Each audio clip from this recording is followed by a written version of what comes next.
اعوذ باللہ من الشیطان الرجیم بسم اللہ الرحمن الرحیم معزز ناظرین سامعین السلام علیکم۔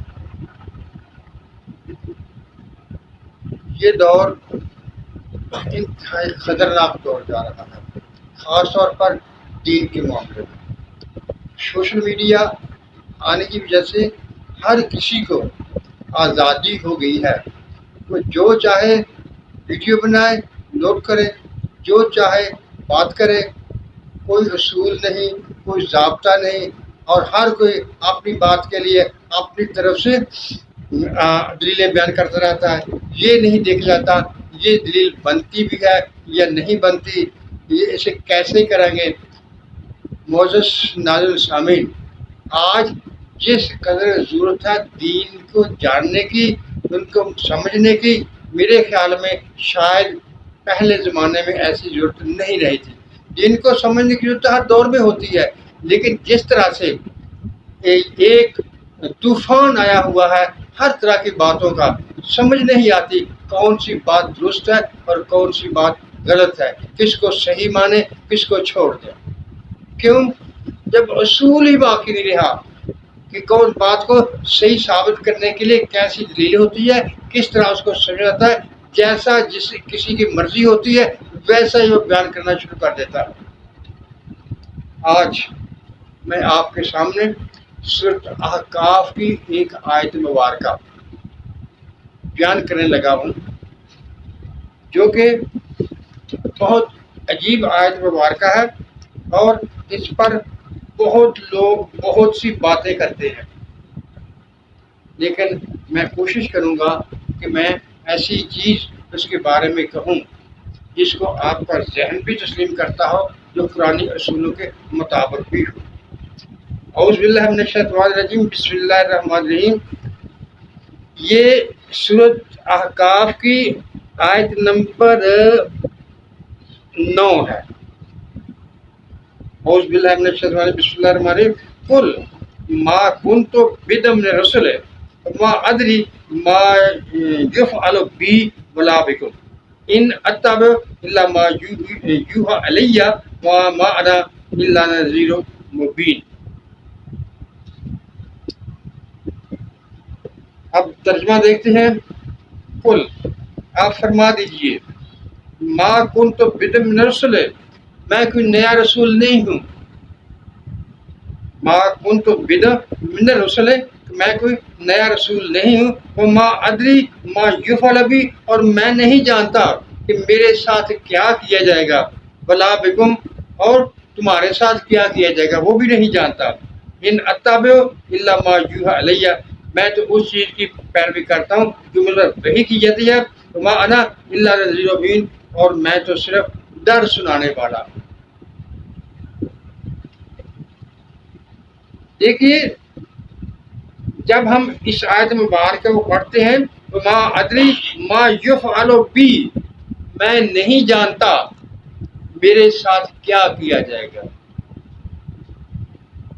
ہمارا ایمان ہے، ہم مانتے ہیں حضور اکرم صلی اللہ علیہ وسلم خدا کے نبی ہیں، خدا کے نیک بندے ہیں، انبیاء کے سردار ہیں۔ جس طرح رسول ہونے میں جس طرح پہلے رسول تھے، اسی طرح حضور اکرم صلی اللہ علیہ وسلم بھی رسول ہے۔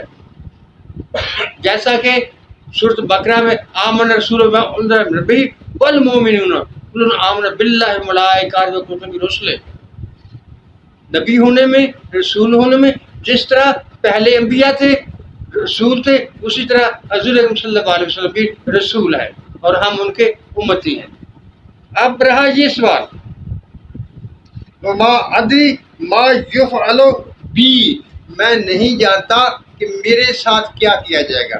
دیکھو، یہاں دو باتیں ہیں، ایک کامیابی ایک ناکامی، یعنی اس کو پہلے طور پر یوں کہا جا سکتا ہے کہ میں نہیں جانتا کہ میں اللہ تعالیٰ کے امتحان میں کامیاب ہوں گا یا ناکام ہوں گا۔ جب ہم نے حضور اکرم صلی اللہ علیہ وسلم کو نبی مان لیا، اس کا رسول مان لیا، اور اللہ تعالیٰ نے قرآن نازل کیا، تو کیا ہم کہہ سکتے ہیں کہ حضور اکرم صلی اللہ علیہ وسلم نعوذ باللہ من ذالک کہ وہ ناکام ہوں گے؟ یہ تو ہمارے ذہن میں تصور آ ہی نہیں سکتا. لیکن اگر کوئی یہ کہتا ہے کہ قرآن شریف کہہ رہا ہے حضور صلی اللہ علیہ وسلم کے بارے میں وما ادری ما یفعل بی، کہ میرے ساتھ کیا کیا جائے گا، تو اس کا یہ مطلب نہیں کہ نعوذ باللہ آپ ناکام ہوں گے، بلکہ اس کا مطلب یہ ہے کہ اللہ تعالیٰ کتنے انعامات و اکرام عطا کرے گا، جن کا اللہ تعالیٰ نے قرآن میں وعدہ بھی دیا ہے. وَلَلْآخِرَةُ خَيْرٌ لَكَ مِنَ الْأُولَىٰ، آپ کے لیے ہر آنے والا لمحہ پچھلے لمحے سے افضل بہتر ہے. وَرَفَعْنَا لَكَ ذِكْرَكَ، اور ہم نے آپ کا ذکر بلند کر دیا. کیا ان آیات کی موجودگی میں یہ ہمارے ذہن میں خیال آ سکتا ہے کہ حضور اکرم صلی اللہ علیہ وسلم خدا کے حضور ناکام ہو گئے؟ سوال ہی پیدا نہیں ہوتا. لیکن الفاظ سے اگر کوئی یہ کہے، اس پر ضد کرے، تو اسے کیا کہا جا سکتا ہے؟ یعنی اس کے جواب میں وہی آیات مبارکہ اس کو بتائی جائے گی. وَرَفَعْنَا لَكَ ذِكْرَكَ وَلَلْآخِرَةُ خَيْرٌ لَكَ مِنَ الْأُولَىٰ، یعنی کسی ایک آیت سے ہم اپنا مدعا بیان نہیں کریں گے، بلکہ اس کے ساتھ میں دیکھیں گے کہ اور جگہ قرآن شریف میں اس کے بارے میں کیا کہا ہوا ہے. اگر وہاں سے کوئی اور چیز ملے گی تو ہم ان کو ملا لیں گے. جب ان کو ساتھ ملائیں گے تو ہمارے سامنے جو بات ظاہر ہو کر آتی ہے وہ یہی آتی ہے کہ اللہ حضور صلی اللہ علیہ وسلم فرماتے ہیں کہ مجھے نہیں پتا کہ اللہ تعالیٰ مجھے کون کون سے اکرامات عطا کرے گا، میرے کتنے درجے بلند کرے گا، مجھے کہاں تک اپنی رحمتوں کا حقدار قرار دے گا. بلا بکم، اور تمہارے ساتھ کیا ہوگا. اس میں بھی یہی بات ہے. جب ہم نے حضرت صلی اللہ علیہ وسلم پر ایمان لے آئے تو اللہ تعالیٰ ہمیں کامیاب فرمائے گا، ہم پر انعامات کی بارش کرے گا. لیکن ہمارے بارے میں یہ کہا جا سکتا ہے شاید ہم اپنے کمیوں کوتاہیوں کی وجہ سے ناکام نہ ہو جائیں. لیکن حضور اکرم صلی اللہ علیہ وسلم کے بارے میں اس بارے میں ذہن میں گمان لانا بھی وہ گناہ کے مترادف ہے.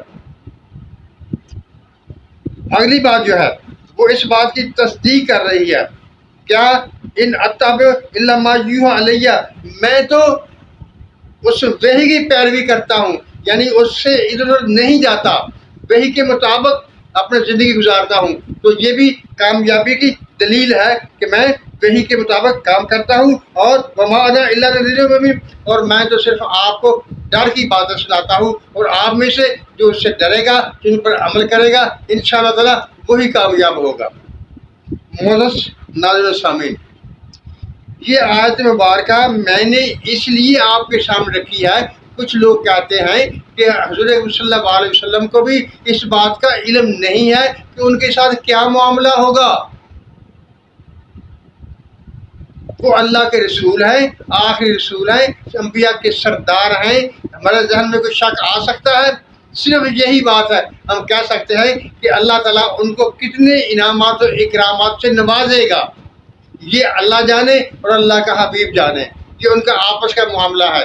لیکن اگر ہم اس سے یہ لیں کہ حضور صلی اللہ علیہ وسلم کی کامیابی کا علم نہیں ہے، یہ بالکل غلط ہے. قرآن کی یہ منشا نہیں ہے.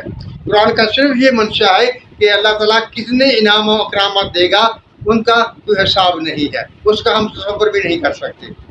معزز ناظرین سامعین، اللہ تعالیٰ ہم سب پر اپنی رحمتوں کی بارش کرے اور ہمیں سچ بولنے، سچ سننے اور سچ پر قائم رہنے کی توفیق عطا فرمائے. آمین. اللہ حافظ.